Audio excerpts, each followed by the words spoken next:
Anyone needs to go back and review anything later, we'll have that in Google Classroom.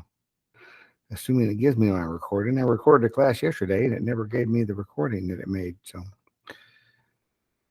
Google needs to behave itself today. All right, well, let me go ahead and put up here on the screen just our Buzz class.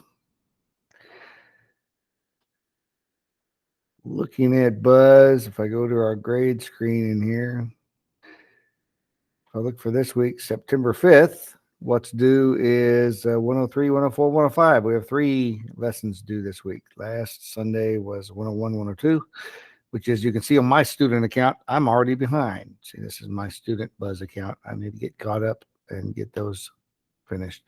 But we have 103, 104, and 105 this week. So I've already looked at all the lessons on that, but we're going to go through that and look at them a little bit together this morning. And this is the beginning of our normal virtual schedule, right? We're through that first 2 weeks where we meet every class.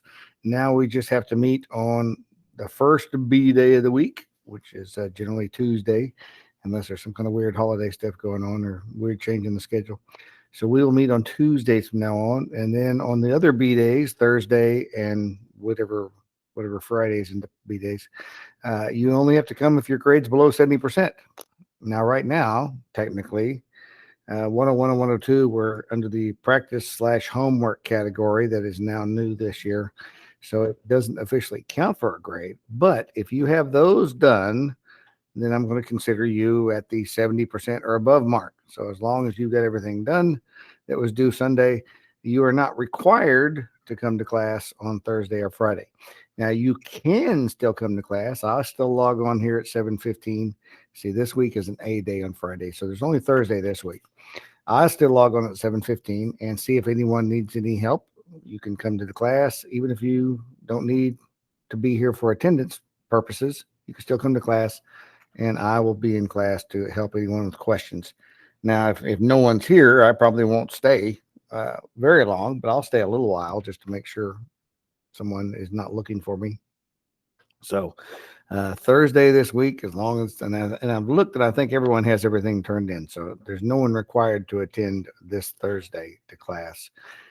But I will pop into class and see if anybody needs any help with anything, which I will do all classes. So, but 103, 104, 105 this week. So let's go ahead and just take a look at what these lessons hold for us. So I'm going to put up on the screen again, back to our Buzz lessons. And we're going to look at 103, starting out building functions from functions. Building functions from functions. So kind of the scenic overlook of that. We'll look at that and see what we're talking about. So we're talking about 2 functions being combined, either adding functions, subtracting, multiplying, or division to make new functions. So it talks about right here, a little chart. If we talk about f and g being 2 functions that have overlapping domains, then we define like this. If we have f plus g of x, that's the same as taking f of x and g of x and just adding them together.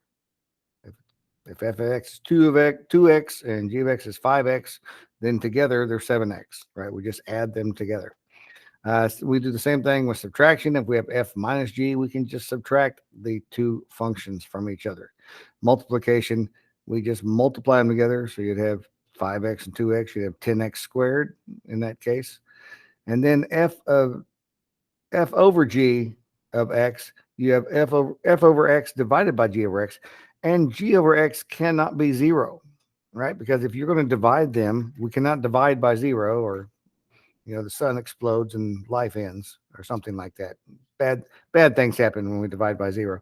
So if we're going to do f divided by g of x has to be defined as not being equal to 0, just because we can't divide by 0. So compositions of functions. So other than just doing some combinations like that, we can do compositions to where basically you take g of x and you substitute it into f of x. They call it f of g of x. That'd be called f of g of x. That's how we say that, f of g of x. So f of g of x is where you take g of x and you just substitute it in for the x. So let's look at an example of that. So we see this again in our textbook. And it does some of the adding and subtracting and multiplying and dividing. It uses two functions. This one takes f of x by x squared, and g of x is the square root of x plus 1. And they show you some examples on each of those, doing the addition, subtraction, the multiplication, and the division, and what you end up with. But I want to go down to the composition examples. So let's go down here. So if we let f of x be e to the power of x, and g of x be the square root of x, let's find f of g of x and find g of f of x. We can go either direction. So if we take f of g of x, that's where you take g of x and substitute it in. So since g of x is the square root of x, we substitute the square root of x into our f function, and we get e to the power of the square root of x. That's all you have to do is substitute it straight in there. You simplify if you can, but there's nothing to simplify on that. A lot of functions will have to simplify it after we substitute it. Go in the other direction, g of f of x. We simply take whatever f of x and we substitute it into the g of x function. So since f of x is e to the power of x, we substitute that into the g, which is the square root of x, and we get the square root of e to the power of x. And again, there's no simplifying to be done there, but that's what we would do.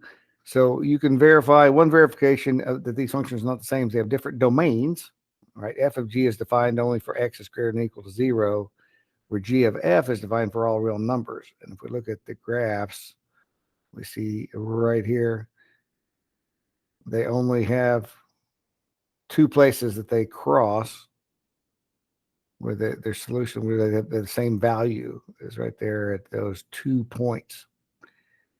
So the graphs of e of the square root of x and the square root of e to the x are not the same. They don't create the same thing. F of g and g of f most every time will create different functions. Most of the time. There's those rare exceptions where you substitute one to the other and the other back into the one, and they both end up the same, but that's not the rule. That's really the exception. So they will generally come up with something different.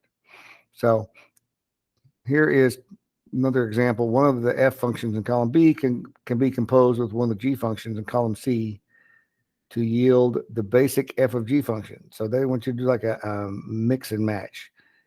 So if f of g is x, which of these would you substitute into the other to get there? So it's got some practice there. Can you match the column successfully without a graphing calculator? And you can always graph them if you need to and put one into the other and see how it is. But if you want to get x squared, what would you substitute inside the other one, f of g or g of x? Or this is f and this is g. So which way would you go, f of g, to get sine of x? Which one of these would you substitute into the others? So I will let you play with that. Find the domain. So if we find the domains, usually it's defined by the special cases. Like if we have a square root of something, then our domain is going to be everything that keeps that from being a negative number, right? If we have a fraction, we end up with everything where it makes the denominator non-zero. Those are the type of things. They have some, they tell you how to use your TI-84 calculator, and you can plot this and look at graphs too. So they do talk about that if you want to look at the graphing part of it. But we're mainly looking at just the algebra part of it, the actual mathematics. Example 4, decomposing functions, where you're trying to, we give you the function where it's already combined, and you have to figure out how to undo that. So this one is x plus 1 squared minus 3x plus 1 plus 4. So what two functions, f and g, would we have combined to end up with h of x? And so they take it apart right here. So if we said f of x was x squared minus 3x plus 4 and g of x, x plus 1, then when you substitute the x plus 1 in, you would get this h of x that they give in example A. So it's just going backwards, the same with x plus 1 is what the g of x would be. So that's primarily, and you can go through those better. I just kind of give you a quick overview, quick look at those. Composing functions, building functions from functions. That's the primary point of lesson 1.03. And of course, when we look at the assignment, it looks like 1, 2, 3, 4, 5, 6, 10 questions, 2 of them that you have to fill in the answers, and 8 of them are multiple choice. Just so you can make sure you're understanding what it's asking when you work through that. If we look at 104, let's look at the inverse functions.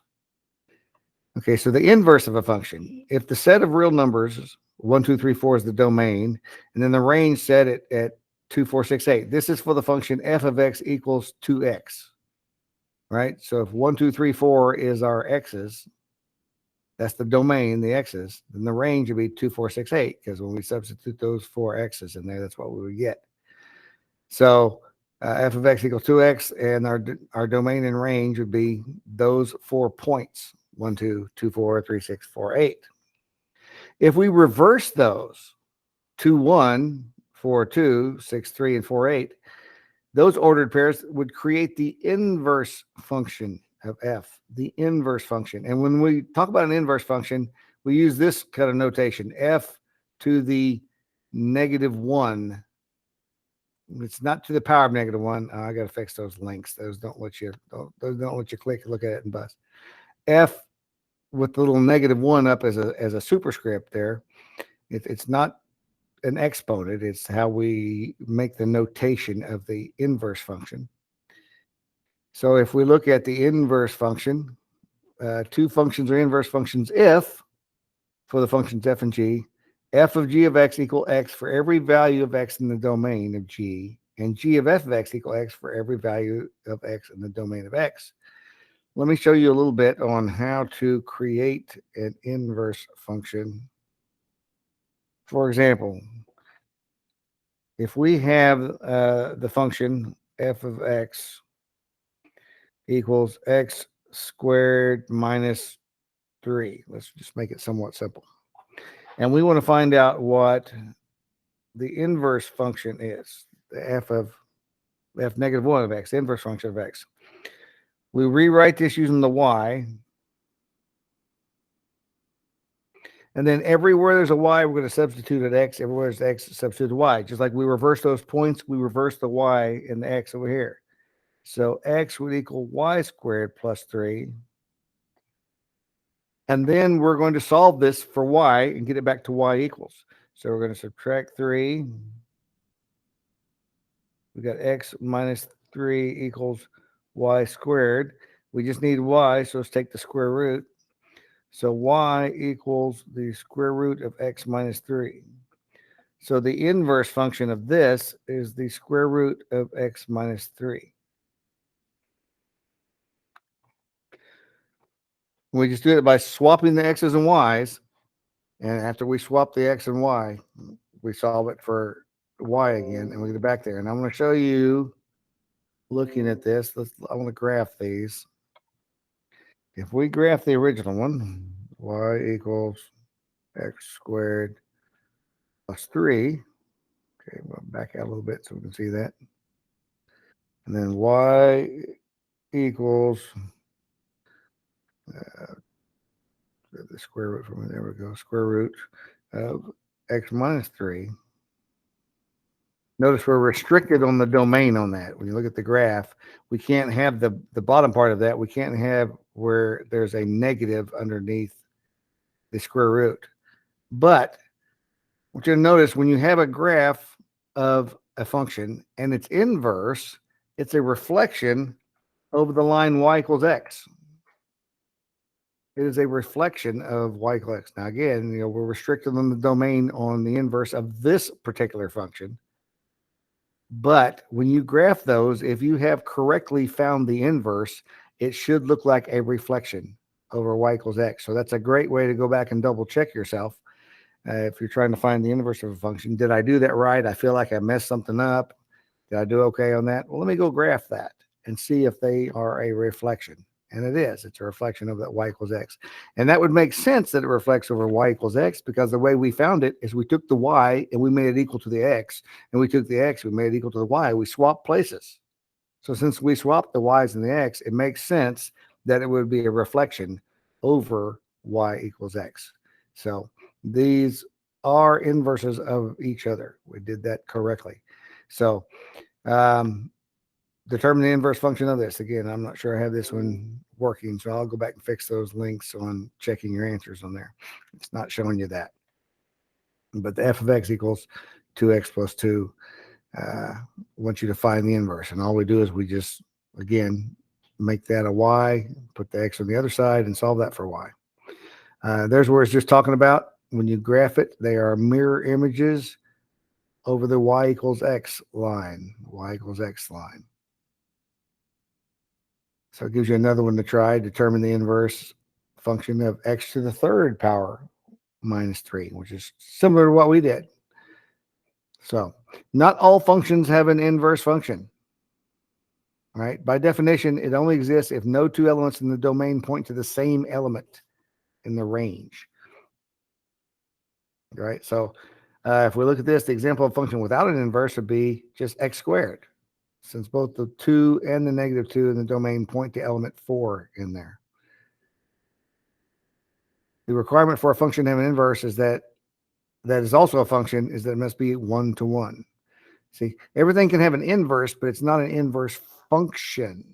A function, because the function has to have 1y for every x. Right? So if we end up with something where it doesn't pass, one test for determining if a function is 1 to 1, knowing any horizontal line intersects at one point. Right? We use a vertical line to test the function. The inverse can be tested with a horizontal line of the original function, because when we reflect that, that horizontal line would become the vertical line. So for most functions, we follow a process to determine the inverse function. So to replace f of x with y, like we said that, and swap the x with the y and the y with the x, solve it. So let's see if there's anything else down here I want to hit on there. The ordered pair AB is a relation if and only BA is an inverse relation. So again, it's just swapping the points. This talks about the graphs right there. See, the inverse of x squared is not a function. It's the inverse relation, but it's not a function because it fails the vertical line test for the inverse. Fails the vertical line test. Let's see. Then it gives you some graphs that you can check and look at there. So 1-to-1 function domain, DNR, the inverse function is noted f of negative 1. Okay. Talks about the reflection principle. So this is, we looked at the overview at the top, and then it gets into more detail. So this is all the overview of the lesson. And once we get down to this point, now it actually goes into the detail with more examples of everything we looked at the top of the lesson. So, and there's how to find it algebraically again. So when we look at this overview that we're doing in class, we look at this, that is just a summary of the whole lesson below. And then you get into the actual textbook of the lesson. So let me go back here. Let's look at the assignment. Again, we got several multiple choice. Like 8. Again, 8 with 2 open response. All right, let's look at our last lesson we have this week in graphing transformations. All right, transformations. So the 6 most common functions in algebra are listed right here, and I do have graphs. If you click on, you can see the graphs of the 6 most common functions. It'll pull it up there. The constant function, where it's just equal to a number. The identity function, where y equals x. Squaring function, it's a quadratic, it's a parabola. The cubing function, that's how it looks when you got x to the third. The square root function, again, restricting the domain there because we can't have the negative side of that. And then the absolute value. These are the 6 most common, constant, just a linear, identity function, squaring, cubing, square root, and absolute value, where all your y's are positive because you can't have the absolute value equal a negative number. And so this talks about shifts, right? Horizontal and vertical shifts. We're talking about transformations. When you graph something and we transform it, we translate it up or down. We translate it left or right. If we have x squared, we know it looks like a parabola, but if you have a plus c, that's going to change where it intersects the y-axis. Normally, it would go through the origin for the x squared, right? But a plus c, if that c is negative, it's going to move it down. If it's positive, it's going to move it up. Likewise, if we took the x squared and we took the x and put a number after it, before the squared, inside parentheses, that's going to shift it left and right. If it's a negative, it's going to shift it right 5 units. If it's a positive, it's going to shift it left. So this is transformations of common function graphs. All right, so then it gives you what effect does this constant have in the graphs? If we have a minus 6 after the x squared, well, that's going to shift it down 6. If we have just the function h of x equals x, which is just a diagonal line, right, plus 3, that's just going to raise it up 3 to change the y-intercept. If we have x minus 6, that is squared, that's going to shift the graph right. It's going to be the parabola of x squared, but it's going to shift it over to where instead of going to the origin, it's going to go to the point 60. And plus 3 is going to shift it to the left, where it's going to go over to the negative 3, 0 as the point where it touches the x-axis. So other thing besides translating horizontally and vertically is we have reflections. And this is stuff we have looked at before back in earlier math classes, but we're hitting it on this lesson because a lot of this first part of pre-calculus is a review of our algebra, right? So a reflection of x squared would be negative x squared, where instead that would be reflecting it over the x-axis, right? Instead of the parabola going up, we're going to reflect it to where it goes down. And so there's a section we have reflections in the coordinate axis and examples down in our text below. This is just our big overview. Non-rigid transformations, right? The graph's talking about up here is rigid, means it doesn't change the shape or the size of the graph, but non-rigid transformations would change that, right? That would be a dilation that would change the size. If you have a graphed circle, a dilation to make the circle larger or smaller. Use your graph calculator to graph each of the following. You can go to Desmos, or if you want to use your calculator emulator, I think there's a TI-84 emulator, or you may actually have a calculator of your own that will graph. Let's know what's the difference between these. If you have absolute value of x, if you have 3 times the absolute value of x, and 1/3 times absolute value of x. And I do have this set up to check your answer. So when you click on this, it's actually, I have them set up to take you to Desmos. And let's look at those 3. What difference does it make to put either a whole number or a number smaller than 1 in front of the absolute value? So if I click on that, it will take us over to Desmos and show us those graphs. All right, so here the red one is just the absolute value of x. That is just the standard. We can turn off these others. That is the absolute value of x. If we put the 3 in front of it, that makes it basically a skinnier graph, right? It goes up faster. The y's go up 3 times as fast as it did here. Instead of this being the point 2.2, now it's up at 2.6, right? The y's are getting much larger. If we go put the 1/3 in front of it, it has just the opposite effect. So now, instead of being at 2, the y is only at 2/3 because it's 1/3 as large, and just brings that down. So that's just something you can go back and look and see how those affect that. So that is from our text there. We'll leave Desmos.